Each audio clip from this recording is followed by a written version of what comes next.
అందరికీ నమస్కారం. గతంలో ఆంధ్ర యూనివర్సిటీ వైస్ ఛాన్సలర్గా వ్యవహరించినటువంటి ప్రసాద్ రెడ్డి అందరికీ సుపరిచితమే. ఎందుకంటే ఆయన్ని వైస్ ఛాన్సలర్ అనే కంటే కూడా వైసీపీ కార్యకర్త అంటే ఈజీగా గుర్తుపడతారు. ఎందుకంటే గతంలో ఆయన వైస్ ఛాన్సలర్గా ఉండి వైసీపీ కార్యకర్తగా వ్యవహరించినటువంటి వ్యక్తి.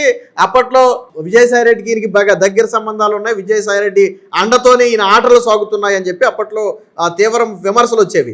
సాధారణంగా యూనివర్సిటీల్లో రాజకీయాలకు తాగుండదు, రాజకీయ పార్టీలకు వాళ్ళు ఎటువంటి కొమ్ము కాయరు. ఆ రోజు ఉన్నటువంటి ప్రభుత్వం తీసుకున్న నిర్ణయాలకు అనుగుణంగా పనిచేయటమే తప్ప వైసీపీ కార్యకర్తలా మారటం కానీ, రాజకీయ ప్రసంగాలు చేయటం కానీ, రహస్యంగా రాజకీయ సమావేశాలు నిర్వహించడం కానీ ఇలాంటివి ఏవి ఉండవు. కానీ ఇవన్నీ కూడా గతంలో వైస్ ఛాన్సలర్గా వ్యవహరించినటువంటి ప్రసాద్ రెడ్డి చేశాడు. అందుకనే నేను చెప్పింది మొదట్లోనే ఆయన వైసీపీ కార్యకర్తని. అలాంటి ప్రసాద్ రెడ్డి చేసినటువంటి అరాచకాల మీద, అక్రమాల మీద కూటమి ప్రభుత్వం వచ్చిన తర్వాత ఒక విజిలెన్స్ విభాగాన్ని నియమించి విచారణ చేపట్టింది. ఆ విజిలెన్స్ విభాగం నిన్న ప్రభుత్వానికైతే పూర్తి నివేదిక ఇచ్చింది. అందులో గత 5 ఏళ్ల పాటు 2019 నుంచి 24 వరకు ఆంధ్ర యూనివర్సిటీలో సాగినటువంటి అరాచకాలు, ప్రభుత్వానికి వచ్చినటువంటి నష్టాలను, అలాగే నిబంధనలకు విరుద్ధంగా తీసుకున్న చర్యలను పోసగుచ్చినట్లుగా అన్ని ఆధారాలతో ప్రభుత్వానికి సమర్పించడమే కాకుండా 45 మంది మీద, అంటే వీసీతో కలిపి మొత్తం 45 మంది మీద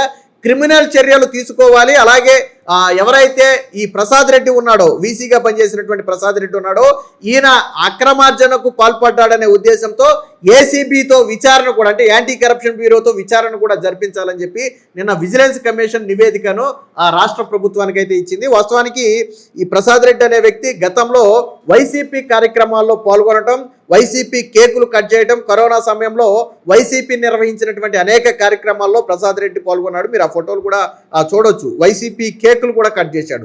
అది ఒక ఎత్తు అయితే, ఆ తరువాత యూనివర్సిటీలోనే వైసీపీ నాయకులతో సమీక్షా సమావేశాలు నిర్వహించేవాడు. మీకు అంతెందుకు, గ్రాడ్యుయేట్ ఎమ్మెల్సీ ఎన్నికలు జరుగుతున్న సమయంలో అటు సైడు నిర్వహించే ఎన్నికలకు సంబంధించి వివిధ కాలేజీలకు చెందినటువంటి అధ్యాపకులందరినీ కూడా ఆంధ్ర యూనివర్సిటీకి పిలిచి ఒక రహస్య సమావేశాన్ని ఏర్పాటు చేస్తే అప్పుడు వైరల్గా మారింది. దానికి సంబంధించినటువంటి క్లిప్ కూడా ఉంది, ఒకసారి చూడండి.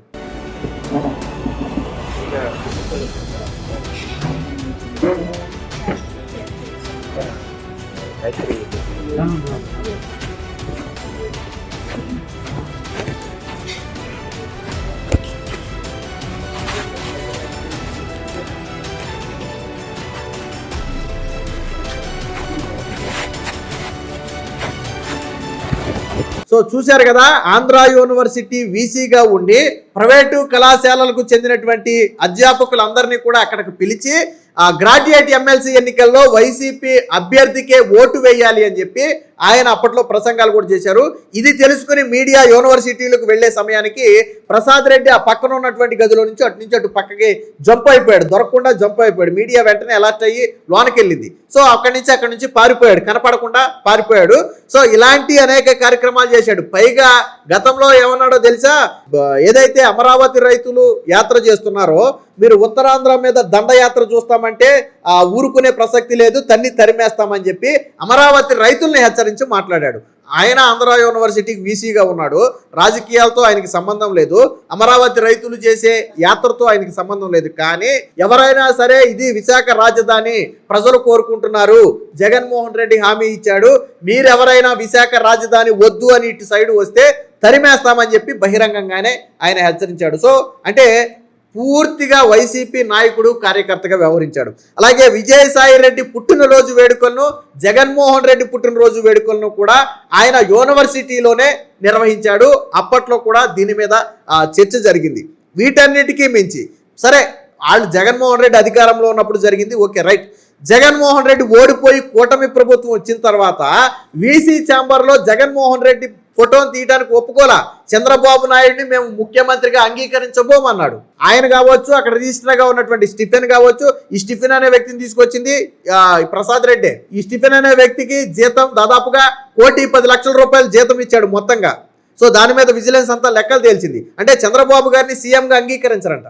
ఎప్పుడైతే మేము సీఎంగా అంగీకరించము అని చెప్పి వీసీ చెప్పాడో, ఎప్పుడైతే వెనకమాల జగన్మోహన్ రెడ్డి ఫోటో నేను తీయను అని చెప్పాడో, వెంటనే అక్కడ టీడీపీ నేతలందరూ కూడా పల్లా శ్రీనివాస అధ్యక్షతన టీడీపీ నేతలందరూ కూడా నారా లోకేష్ గారికి ఒక రిప్రజెంటేషన్ ఇచ్చి ఈ ఆంధ్ర యూనివర్సిటీ వీసీ మీద విచారణ జరిపించాలి, వైసీపీ హయాంలో అనేక అవకతవకలు జరిగాయని ఒక రిప్రజెంటేషన్ కూడా ఇస్తే ఆ తరువాతే విజిలెన్స్ విచారణకి వేశారు. ఇప్పుడు దాని నివేదిక వచ్చింది. అంటే చేసిన పాపం ఈ రోజుకి పండింది.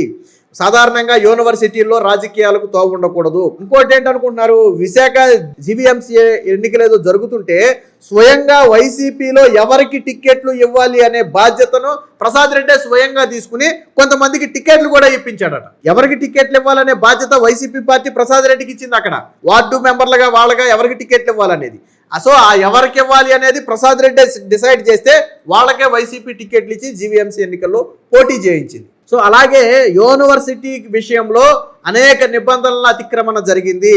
అంటే నోటిఫికేషన్ లేకుండానే కాంట్రాక్ట్ అధ్యాపకులు నియమించి వాళ్ళకు 17 కోట్ల రూపాయలు జీతం ఇచ్చారు. నిబంధనలకు విరుద్ధంగా ఈ స్టిఫెన్ అనే వ్యక్తిని తీసుకొచ్చి ₹1 కోటి జీతం ఇచ్చారు. అలాగే హోర్డింగులు, గ్రౌండ్ అద్దెల విషయంలో నిర్లక్ష్యంగా వ్యవహరించి రాష్ట్ర ఖజానాకు ఒక 2.5 కోట్ల రూపాయలు నష్టం కలిగించారు. అలాగే సెక్యూరిటీ, బోధనేతర సిబ్బంది పదవి విరమణ చేసిన ఉద్యోగులకు సంబంధించి ఒక 3.5 కోట్ల రూపాయలు అక్రమంగా చెల్లించారు. అలాగే సివిల్ కాంట్రాక్టు వర్కులకు సంబంధించి దాదాపుగా 1.5 కోటి రూపాయలు రాష్ట్ర ఖజానాకు నష్టం ఏర్పడింది. నోటీసు లేకుండానే జీతాలు 17 కోట్ల రూపాయలు జీతాలు చెల్లించారు. అంబేద్కర్ చైర్ ప్రొఫెసర్గా స్టిఫెన్ నియామకాన్ని కూడా ఇప్పుడు ఈ విజిలెన్స్ విభాగం వ్యతిరేకించింది. ఎందుకంటే ఆయన ఆ చైర్లో ఉండటానికి అనర్హుడు, క్వాలిఫికేషన్ లేకుండా నిబంధనలకు విరుద్ధంగా తీసుకొచ్చి పక్కన పెట్టుకున్నాడు. పైగా ఒక ప్రైవేట్ సెక్యూరిటీని కూడా పెట్టుకున్నాడు. తెలుసా, ఒక ప్రైవేట్ సెక్యూరిటీని పెట్టి దాదాపు నెలకు ₹1,00,000 జీతం ఇచ్చాడు. ఏంటి ప్రైవేట్ సెక్యూరిటీ పని ఏంటో తెలుసా? ఎవరైనా సరే యూనివర్సిటీలో ప్రభుత్వానికి వ్యతిరేకంగా పనిచేస్తే, ప్రభుత్వాన్ని విమర్శిస్తే వాళ్ళని అణిచేయటం నిబంధనలోనే లేదు. అసలు ఒక ప్రైవేట్ సెక్యూరిటీని పెట్టుకుని ₹1,00,000 జీతం చెల్లించాడు. సో అంటే ఎలాంటి పరిస్థితులు వైసీపీ హయాంలో ఉన్నాయి అనడానికి ఇది ఉదాహరణ. అంటే విద్యార్థులకు పాఠాలు చెప్పడం మినహాయించి అన్ని కార్యకలాపాల్లో కూడా ప్రసాద్ రెడ్డి పాల్గొన్నాడు. సో ఈ రోజు ఆ మొత్తం బండారం కూడా విజిలెన్స్ అయితే బయట పెట్టడం జరిగింది. దీని మీద క్రిమినల్ చర్యలు తీసుకోవటమే కాదు, ప్రసాద్ రెడ్డి మీద ఏసీబీతో విచారణ జరిపించాలి. కోట్ల రూపాయల అవినీతి జరిగింది. రాష్ట్ర ఖజానాకు రావాల్సినటువంటి నిధులు ఈయన ఖాతాలోకి వెళ్ళాయి, ఈయన జేబులోకి మళ్ళాయి అనేది ఈరోజు విజిలెన్స్ చేస్తున్నటువంటి ఆరోపణ. సో ఈ ఆరోపణల మీద ఏసీబీ విచారణ జరిపించాలని చెప్పి స్వయంగా విజిలెన్స్ సిఫారసు చేయడం కూడా జరిగింది. సో మీరెలా చూస్తున్నారు?